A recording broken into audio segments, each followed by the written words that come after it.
Ideas that came to me this evening was about artists and how can we make it easier for artists to be able to publicize, show off, augment, administer their projects without having to do a PhD. Maybe the Fulbright structure is too rigid in the way that we are preventing artists from coming in and getting scholarships. So these are some of the things that I took away from today. Okay.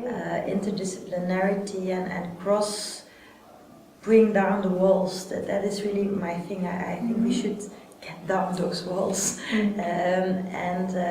So that is something that I learned from the necessity of doing that.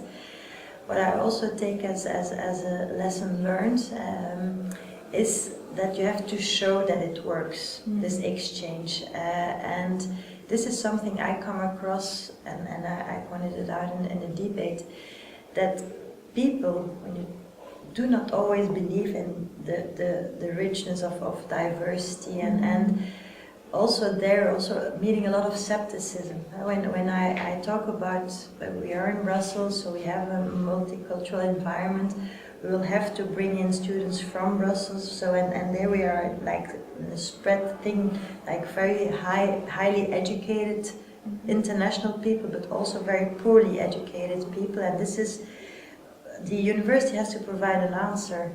And so sometimes people tell me that when you get a kind of inflow of diverse people, but then they think of this socially less privileged than the other ones, that we will lower the threshold. And that's something I really am angry about, that this kind of hypothesis in beforehand that it will not work. So that's something. So I think we'll have to show this kind of work just to show this is possible. What keeps me thinking is, why would universities want conservatoires to be part of them at all? What would be the benefit? Because they're largely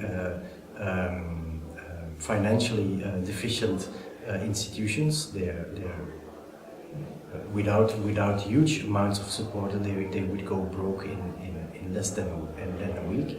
They are based on an economically completely inefficient model, being one teacher for one student as the basis of their teachers model, and it will be impossible to leave that out, because if you cut that out and if you apply a university model of teaching, it wouldn't work. You will not be able to raise artists to a professional level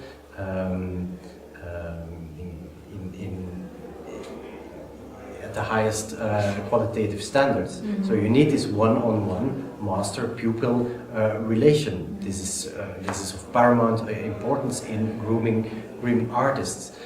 But of course, this is completely opposed to the universal model, where you have one teacher for many students.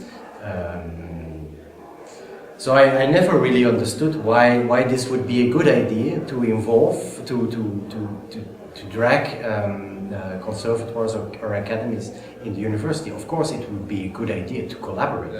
First of all, I think you have to continue this kind of thinking, because it puts people in a different position.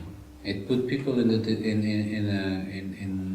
position of having conversations, of listening to each other.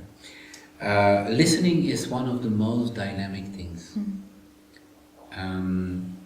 It gives you fuel, it gives you energy, and if you can do it in a relaxed way, where there is no stress of time, when there is also the feeling that you are like a family, that when you share, you only share this with trust, and you come into the position of having trust in each other. And that's really a concept of crossing ideas and coming to new.